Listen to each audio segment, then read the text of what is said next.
Hello बच्चों, myself Devesh Raj from Don Bosco school. Today we discuss remaining part of the male reproductive system. तो previous video में हमने पढ़ा था internal structure of male reproductive system, specially internal structure of testis. उसके कुछ parts रह गए थे, उसको आगे से फिर कंटिन्यू करते हैं. इंटरनल स्ट्रक्चर ऑफ टेस्टिस, इसमें अगर हम फिगर को थोड़ा सा रिकॉल करें,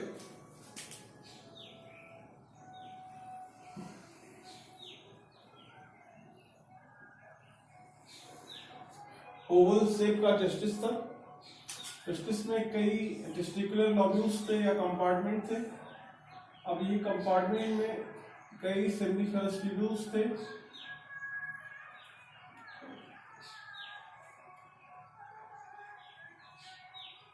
और सेमिनिफरस ट्यूब्यूल्स एक कॉमन स्ट्रक्चर बना रहे थे. इस कॉमन स्ट्रक्चर को कह रहे थे रेटिक टेस्टिस.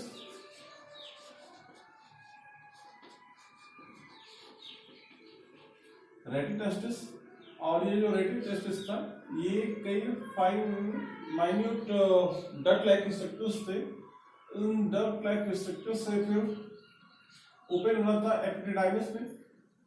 तो यहाँ पे कॉइल स्ट्रक्चर होता है एपिडिडाइमिस का, और ये जो स्ट्रक्चर था इसका नेम था वासा डिफरेंशिया. वासा डिफरेंशिया, ये जो स्ट्रक्चर था इसका नेम था एपिडिडाइमिस.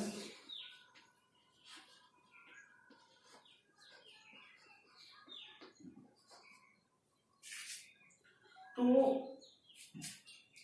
प्रीवियस लेक्चर पे हमने यहां तक पढ़ लिया था, ये इंटरनल स्ट्रक्चर पढ़ लिया था. ये सेमिनिफरस ट्यूब्यूल्स होते हैं. सेमिनिफरस ट्यूब्यूल्स ओपन होते हैं रेटिक टेस्टिस में. रेटिक टेस्टिस ओपन होता है वासा डिफरेंशिया में.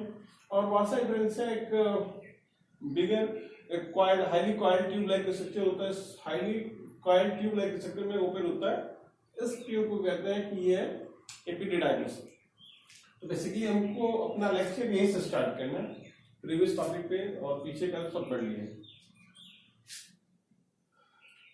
अब ये जो एपिडिडाइमिस होती है, epididymis it is near about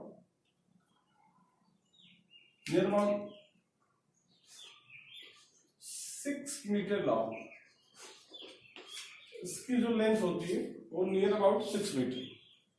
और ये हाईली कॉइल्ड लाइक स्ट्रक्चर बनाता है. हाईली कॉइल्ड स्ट्रक्चर बनाता है, तो देखने से एक ही स्ट्रक्चर चैम्बर लाइक स्ट्रक्चर दिखता है. एक्चुअली ये हाईली ट्यूबुलर पोर्शन होता है जो हाईली कॉइल्ड होता है और टेस्टिस के पोस्टीरियर साइड पे रहता है. मतलब अगर हम फ्रंट व्यू देखें टेस्टिस का तो ये दिखाई नहीं देता. तो सपोज मान लेते हैं कि ये जो है ये साइड व्यू है टेस्टिस का, और साइड व्यू के साइड में एपिडिडाइमिस प्रेजेंट. ये 6 मीटर लेंथ होती है इसकी. और इसमें जो स्पर्म होते हैं कल पड़ा, सेमिनिफरस ट्यूब्यूल्स में जो जर्मिनल एपिथेलियल सेल्स होती हैं, जर्मिनल एपिथेलियल सेल्स स्पर्म का प्रोडक्शन कराती हैं. स्पर्म यहाँ कलेक्ट होता है रेटिक टेस्टिस में. रेटिक टेस्टिस से वासा डिफरेंशिया में, वासा डिफरेंशिया से जाके कलेक्ट होता है एपिडिडाइमिस में. एपिडिडाइमिस में जो ड्यूरेशन होता है कलेक्ट होने का वो 18 to 24 आवर्स. इस टाइम पीरियड तक या इतने टाइम तक स्पर्म जो होता है उसमें स्टोर होता है एपिडिडाइमिस में. और यहाँ पे इसका स्पर्म का होता है फिजियोलॉजिकल मैच्योरेशन.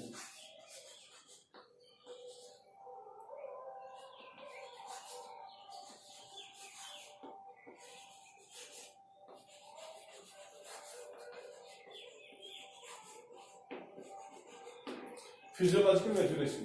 तो जो स्पर्म का प्रोडक्शन हुआ था, टेस्टिस में, उस स्पर्म का मैच्योरेशन होता है इस एपिडिडाइमिस में, और फिर यहाँ एपिडिडाइमिस से एक डक्ट लाइक स्ट्रक्चर अराइज होता है, और ये जो डक्ट लाइक स्ट्रक्चर होता है इस स्पर्म को कैरी करता है डिफरेंट, जो भी हमारे जो डक्ट का जो सिस्टम होता है उन डक्ट वाले सिस्टम से ये एपिडिडाइमिस से जो स्पर्म होते हैं वो ट्रांसफर होते हैं, और ट्रांसफर होने के बाद बॉडी से इजैकुलेट होते हैं। तो उन्हीं को डिटेल स्टडी करना है। तो यहाँ से एपिडिडाइमिस का समझ में आ गया कि ये कैसे, इसका फंक्शन क्या, बेसिकली इसका फंक्शन है स्टोरेशन ऑफ स्पर्म, और स्पर्म को जब इसने स्टोर कर लिया तो अब जो स्पर्म जब फिजियोलॉजिकल मैच्योरेशन अटेन कर लेता है तो अब इस स्पर्म को ये डक्ट सिस्टम होता है, और उस डक्ट सिस्टम से स्पर्म का ट्रांसफर होता है और अल्टीमेटली इजैकुलेशन होता है, या फिर कह सकते हैं कि फीमेल बॉडी में इंसेमिनेशन होता है। तो ये स्ट्रक्चर है। अभी इनका डिटेल स्ट्रक्चर देख लें।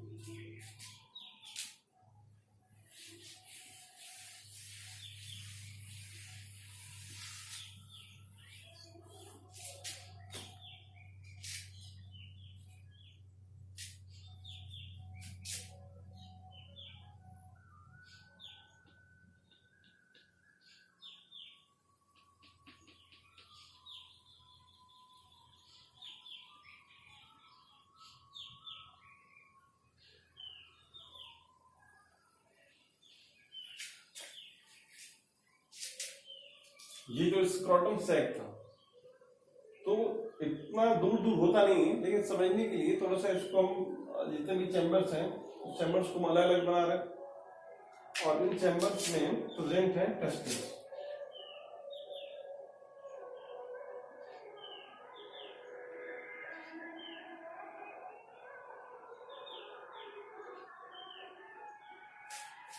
अब जो यहां से इसके पोस्टीरियर रीजन पे ये एपिडिडाइमिस था, तो ये एपिडिडाइमिस यहाँ प्रेजेंट है।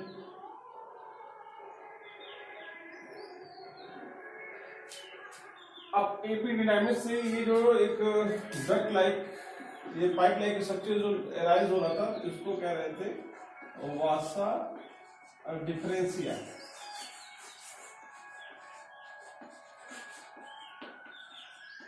वासा डिफरेंशिया, तो ये वासा डिफरेंशिया यहां से अराइज होता है, तो ये यहां से निकलेगा वासा डिफरेंशिया।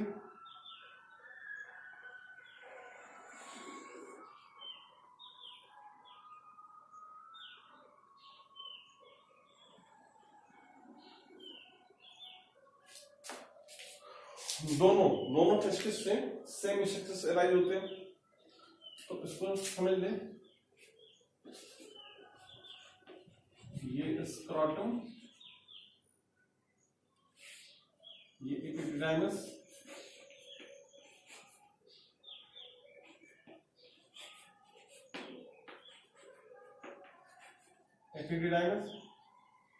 ये वासा डिफरेंशियल,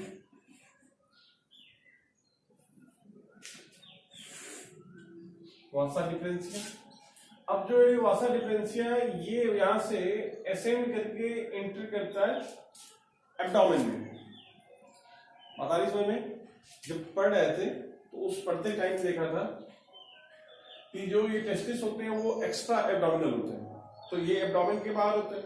अब एब्डोमेन से जब ये डक्ट एराइज करके असेंड कर रही है ऊपर की तरफ, तो ये एंटर करती है एब्डोमेन रीजन में। अब एब्डोमेन रीजन में ये जो लोअर एब्डोमेन रीजन है यहाँ पे यूरिनरी ब्लैडर प्रेजेंट होता है।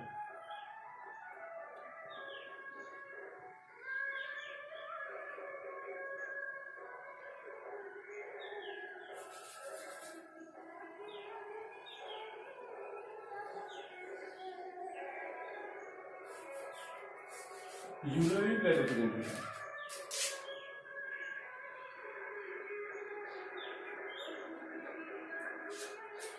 अब ये जो डक्ट थी, जो ये वासा डिफरेंशिया है वो एराइज करके आती है और इंटर करती है और near about top of the urinary bladder, और ये यूरिनरी ब्लैडर के पास एक लूप लाइक स्ट्रक्चर बनाती है और बना करके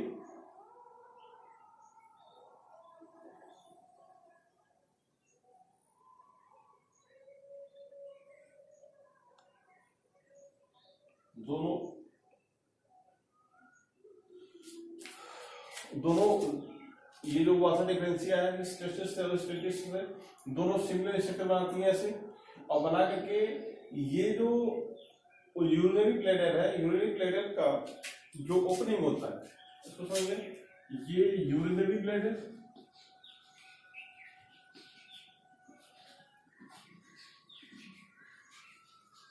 यूरिनरी ब्लैडर, और यूरिनरी ब्लैडर ओपन होता है, एक डक्ट लाइक स्ट्रक्चर होता है, उसको बोलते हैं यूरेथ्रा। तो ये जो वासा डिफरेंशिया है वो वासा डिफरेंशिया आकर के ओपन होती है इस यूरेथ्रा में। अब यूरेथ्रा में ओपन होती है तो उसके बाद से ये जो डक्ट लाइक स्ट्रक्चर है, इस डक्ट लाइक स्ट्रक्चर को बोलेंगे यूरिनोजेनाइटल डक्ट।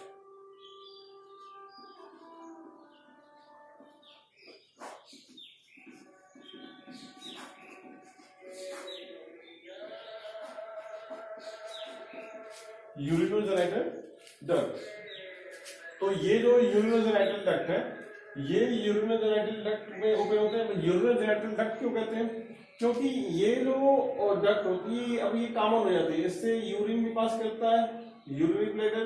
तो यूरिनरी ब्लैडर में यूरिन का कनेक्शन होता है, उसका भी रिमूवल इसी डक्ट से होता है, और इसी में हमारी ये जेनाइटल जो डक्ट है आकर के इसमें कंबाइन होती है। तो कंबाइन होने के बाद एक कॉमन डक्ट बनाती है, तो उस कॉमन डक्ट को हम कह रहे हैं कि ये यूरिनोजेनाइटल डक्ट है। अब जो यूरिनोजेनाइटल डक्ट है ये अल्टीमेटली ओपन होती है बॉडी के बाहर through external genitalia that is penis. तो पेनिस से होते हुए यूरिनोजेनाइटल डक्ट जो होती है वो बॉडी के बाहर ओपन होती है, जो इंसेमिनेशन में हेल्प करती है। ड्यूरिंग कॉपुलेशन, कॉपुलेशन के टाइम पे इंसेमिनेशन होता है, फीमेल बॉडी में सीमेन का जो डिपोजिशन होता है तो उसमें ये हेल्प करता है एक्सटर्नल जेनिटलिया।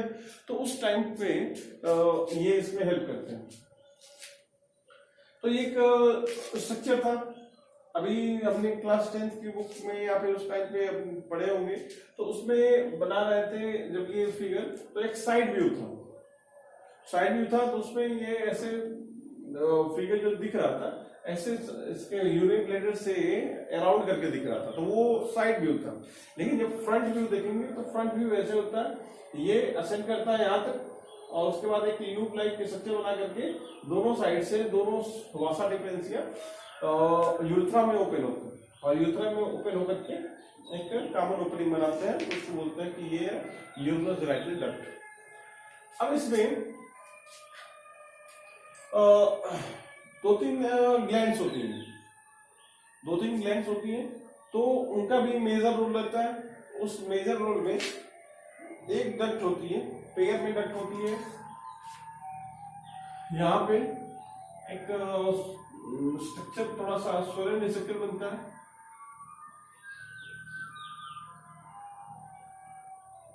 इस सोरेन स्ट्रक्चर को एम्पुला कहते हैं।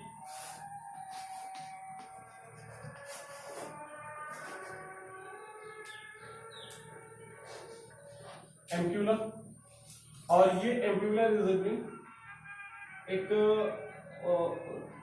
डक्ट होती है, ये डक्ट ओपन होती है, ये डक्ट ओपन होती है दोनों साइड में, एक इधर एक इधर। तो a pair of duct are attached with vasa differentia and this duct are known as seminal vesicle.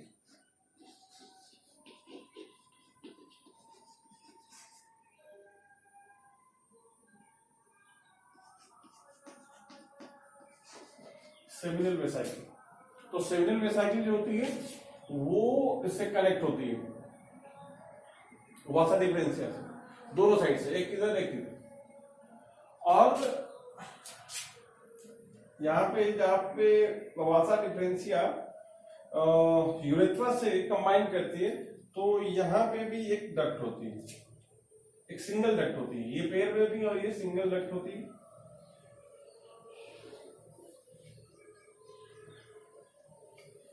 ये डक्ट होती है, और इस डक्ट को बोलते हैं प्रोस्टेट ग्लैंड।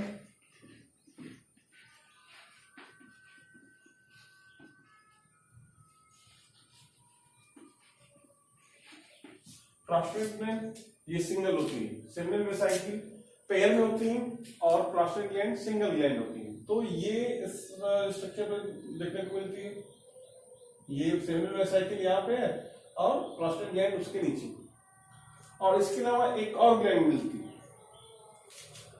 वो जब ये कॉमन यूरिनरी जेनेटल डक्ट है जो आपके यहाँ जब ये स्ट्रक्चर आगे आता है तो यहाँ पे इस साइड में दो स्मॉल, इस साइड में दो ग्लैंड्स प्रेजेंट होती हैं, इन ग्लैंड्स को बोलते हैं corpus glands.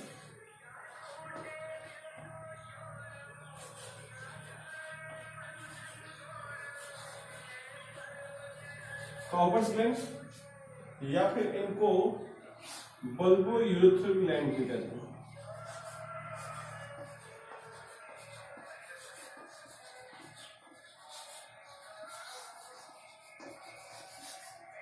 Bulbo urethral gland, तो बल्बो यूरेथ्रल ग्लैंड या फिर कॉर्पस ग्लैंड ये पेयर में प्रेजेंट होते हैं, दो ये भी होते हैं, सेमिनल वेसाइकिल दो ये भी होते हैं, और एक सिंगल होता है वो प्रोस्टेट ग्लैंड होती है। तो ये जो ग्लैंड्स होती हैं ये इनका जो रोल होता है वो जो स्पर्मेटोजोआ है या फिर जो स्पर्म है, उस स्पर्म को वाइबिलिटी, मोबिलिटी और उनको जो स्विम करने में या करते हैं कि नरिश करने में हेल्प करती है। तो इनका फंक्शन क्या होता है बेसिकली, अगर वन बाय वन देखें तो सेमिनल वेसाइकिल,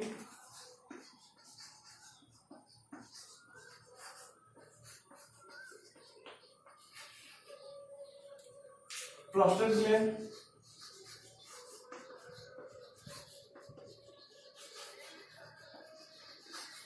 और कॉर्पस ग्लैंड।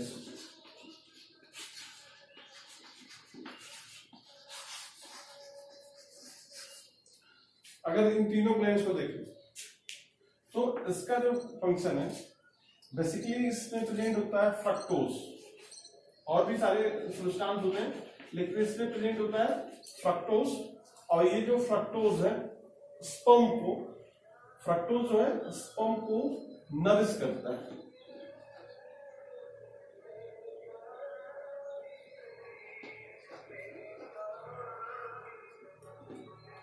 नरिश करता है, नरिशमेंट प्रोवाइड कराता है। ये जो प्रोस्टेट ग्लैंड है, ये प्रोस्टेट ग्लैंड सीमेन का जो पीएच है उस पीएच को मेंटेन करता है, और जो पीएच होता है ये एल्केलाइन होता है, स्पर्म जो होते हैं या सीमेन कहते हैं वो एल्केलाइन होते हैं। तो एल्केलाइन क्यों होते हैं, क्योंकि इसमें प्रोस्टेट ग्लैंड जो होती है इसमें कुछ एल्केलाइन सब्सटेंस का सेक्रेशन करती है, और ये जो एल्केलाइन नेचर है जब ये हम आगे पढ़ेंगे कि जो फीमेल रिप्रोडक्टिव ट्रैक्ट है, वो फीमेल रिप्रोडक्टिव ट्रैक्ट का जो नेचर होता है वो थोड़ा सा एसिडिक होता है।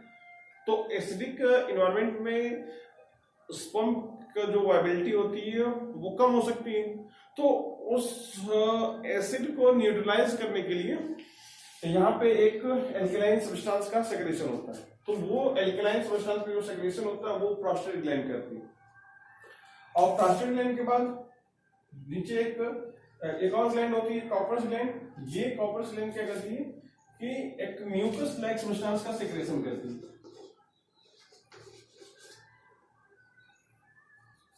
म्यूकस लाइक सब्सटेंस का सेक्रेशन करती है। जो ये म्यूकस लाइक सब्सटेंस है ये जो मेल रिप्रोडक्टिव ट्रैक्ट है उसको लुब्रिकेट करता है, जो कॉपुलेशन में हेल्प करता है। तो बेसिकली इनका ये फंक्शन है कि एक जो होता है नरिशमेंट के लिए रिस्पॉन्सिबल होता है, एक जो है पीएच को मेंटेन करता है, और एक जो ग्लैंड होती है वो लुब्रिकेट करती है। तो ये इनका फंक्शन है। अब कई बार कंफ्यूजन आ जाता है कि यहाँ पे दो वर्ड यूज होते हैं, एक वर्ड यूज होता है स्पर्म और एक वर्ड यूज होता है सीमेन। तो बेसिकली इन दोनों में डिफरेंस क्या है, तो स्पर्म जो होता है वो रिजल्ट होता है, प्रोडक्ट होता है टेस्टिस का। तो टेस्टिस जो गैमेट का प्रोडक्शन कराता है वो स्पर्म होते हैं, नो डाउट, इजीली समझ में आ रहा है। अब सीमेन का बोलते हैं, तो जब इस स्पर्म के साथ इन ग्लैंड्स के जो सेक्रेशंस हैं स्पर्म के साथ इन ग्लैंड के सेक्रेशन जब मिक्स हो जाते हैं तो वो जो कंबाइंड स्ट्रक्चर होता है, स्पर्म के साथ साथ प्रोडक्ट ऑफ एसेसरी ग्लैंड्स, जो एसेसरी ग्लैंड्स होती हैं, एसेसरी ग्लैंड्स मतलब वही जो ग्लैंड्स हेल्प करती हैं सेक्स ऑर्गन को उनके फंक्शनिंग में और उनके नरिशमेंट में, तो ये हमारी एसेसरी ग्लैंड्स हैं। तो ये एसेसरी ग्लैंड के जब सेक्रेशन स्पर्म के साथ जब मिक्स हो जाता है तो उस कॉमन प्रोडक्ट को हम बोलते हैं कि वो सीमेन है। तो ये एक डिटेल स्टडी थी internal structure of male reproductive system. तो स्टार्टिंग में जो फर्स्ट वीडियो था उसमें हमने पढ़ा कि एक इंट्रोडक्शन का पार्ट था। इंट्रोडक्शन के पार्ट के बाद मेल रिप्रोडक्टिव सिस्टम के बारे में पढ़ा, मॉर्फोलॉजी पढ़ी थी। सेकेंड वीडियो में इंटरनल स्ट्रक्चर पढ़ा था, और इस वीडियो में जो रिमेनिंग पार्ट रह गए थे उन पार्ट का एक डिटेल स्ट्रक्चर है और उनकी डिटेल स्टडी है। तो ये जो न्यू ग्लैंड है जो क्लास 10th में नहीं पढ़े थे या बुक में नहीं था, टीचर बताए होंगे लेकिन बुक में नहीं था, लेकिन यहाँ पे मिलता इनका फंक्शन क्या है, तो फंक्शन के साथ सारी चीजें यहाँ पे क्लियर हो। और किसी भी तरीके का जो डाउट है डाउट को अपने बुक से अपने टीचर से हेल्प करें, पहले से उनको क्लियर कर लें। अगर नहीं आता है तो कमेंट सेक्शन में कमेंट करके उसको क्लियर कर सकते हैं।